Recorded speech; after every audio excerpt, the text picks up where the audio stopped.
Selamat datang di tutorial pelaporan pajak dengan formulir 1770S melalui e-filing. Tutorial ini berlaku untuk Anda yang merupakan karyawan berpenghasilan di atas 60 juta per tahun. Hal yang pertama kali Anda harus siapkan adalah bukti potong yang Anda peroleh dari perusahaan tempat Anda bekerja. Anda dapat menggunakan perangkat baik laptop, tab, atau smartphone yang terkoneksi dengan internet. Pertama, buka situs www.pajak.go.id lalu tekan login. Setelah itu, isikan nomor pokok wajib pajak dan password, serta kode keamanan dan klik login. Anda akan diarahkan ke dashboard layanan digital perpajakan. Klik pada tab Lapor, klik pada ikon e-filing, kemudian klik Buat SPT. Anda akan diberikan beberapa pertanyaan terkait dengan status Anda. Anda dapat mengisi melalui formulir, panduan, atau upload SPT. Pada tutorial ini, kita akan menjelaskan pengisian SPT 1770S menggunakan formulir. Maka, pilih opsi dengan bentuk formulir. Tekan tombol SPT 1770S dengan formulir. Tahapan pertama dalam pengisian SPT adalah isi data formulir. Isi tahun pajak, isi status SPT normal. Pembetulan hanya dipilih jika Anda menemukan kesalahan pada SPT tahunan yang sudah Anda laporkan sebelumnya.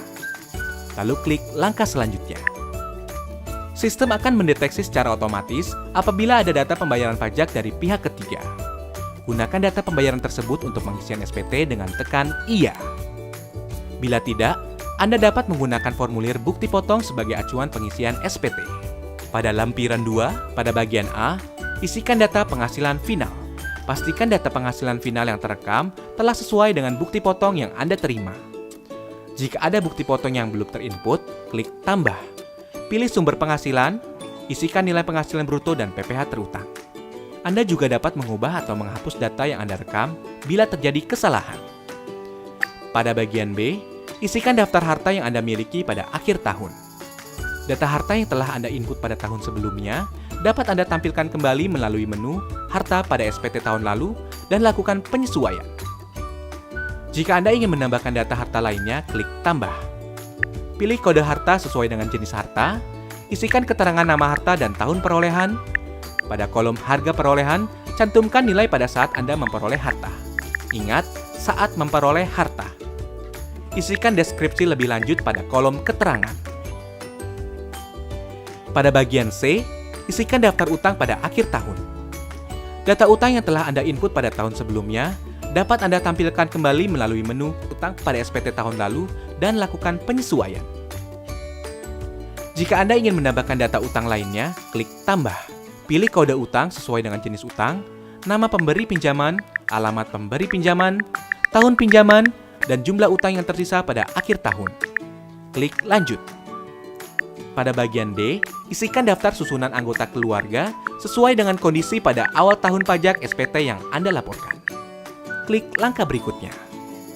Pada lampiran 1, bagian A, isikan penghasilan bersih yang diperoleh dari dalam negeri yang bukan final antara lain bunga, royalti, sewa, penghargaan dan hadiah, keuntungan dari penjualan atau pengalihan harta, penghasilan lainnya. Pada bagian B, isikan penghasilan yang tidak termasuk objek pajak sesuai dengan pasal 4 ayat 3 Undang-Undang Pajak Penghasilan. Pada bagian C, isikan daftar pemotongan atau pemungutan pajak dari bukti potong yang telah Anda terima. Isikan jenis pajak, NPWP pemotong pajak yang valid, nomor bukti pemotongan atau pemungutan, tanggal bukti pemotongan atau pemungutan, dan jumlah PPh yang dipotong atau dipungut. Klik langkah berikutnya. Pada induk SPT, isikan data identitas berupa status perkawinan, status kewajiban pajak suami atau istri, dan NPWP suami atau istri jika diperlukan. Pada bagian A, poin 1, isikan penghasilan neto dalam negeri sesuai dengan bukti potong yang Anda terima. Poin 2 akan otomatis terisi dari data yang telah Anda isikan pada lampiran sebelumnya. Pada poin 3, isikan penghasilan neto luar negeri. Pada poin 4, penghasilan neto akan dijumlahkan secara otomatis. Pada poin 5, isikan jumlah zakat yang Anda bayarkan kepada lembaga zakat yang telah disahkan oleh pemerintah. Poin 6 akan terisi otomatis. Pada bagian B, pilih status perkawinan dan isikan jumlah tanggungan sesuai dengan bukti foto. Maka, nilai penghasilan tidak kena pajak akan terisi secara otomatis. Bagian C hanya perlu diperhatikan bagi Anda yang memperoleh penghasilan dari luar negeri, dengan cara membaca ketentuan yang tertera pada petunjuk bagian C10. Bagian D poin 14 hanya perlu diisi apabila Anda pernah membayar angsuran PPh pasal 25. Lanjut ke bagian E. Anda akan mengetahui status SPT Anda apakah nihil, kurang bayar, atau lebih bayar. Jika SPT Anda nihil, Anda dapat melanjutkan pengisian pada poin F. Jika SPT Anda kurang bayar, Anda akan diberikan pertanyaan lanjutan. Jika Anda belum membayar, pilih belum dan Anda akan diarahkan untuk membuat e-billing terlebih dahulu. Bila Anda telah membayar, isikan data bukti pembayaran berupa jenis pembayaran, yaitu nomor transaksi penerima negara atau pemindah bukuan. Isikan kode NTPN atau pemindah bukuan Anda, lalu isi tanggal dan jumlah pembayaran. Jika SPT Anda lebih bayar, silakan unggah dokumen pendukung berupa bukti pemotongan pajak dari perusahaan atau bukti pembayaran lainnya. Pada poin F, hanya dikhususkan bagi Anda yang secara rutin memiliki status SPT kurang bayar. Lanjut ke pernyataan.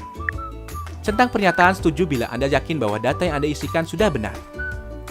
Langkah terakhir adalah ambil kode verifikasi. Secara otomatis kode verifikasi akan dikirimkan melalui email Anda.